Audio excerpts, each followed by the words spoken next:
ஒரு சோகமான விஷயம் என்ன நடந்ததுன்னா, நாங்கள் எடுத்துகிட்டு வந்த பேகை வந்து குரங்கு பிடிங்கிடுச்சு. ஐயோ அலாட்டாய்க்கடா அலாட்டாய் மச்சான் ஐயோ கல்யாணம் பத்திரிக்கடா.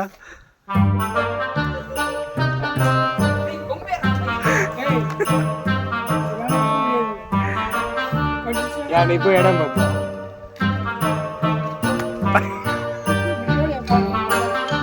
ஃபோன் மட்டும் விட்டுரு. அந்த பென்சில் எந்த தானே ப்ரோ முடிஞ்சா இல்லை வேற ஒன்றும் இல்லை. ஐயோ ஃபோன் எடுத்து போயிடாடே. அந்த ஃபோனை மட்டும் காப்பாற்றுங்கடா. எப்படியாச்சும் ஹெட்செட் வச்சு எந்திரா.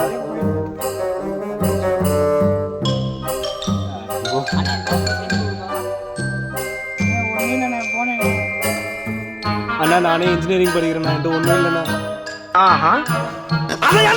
அதை சொல்றேன்.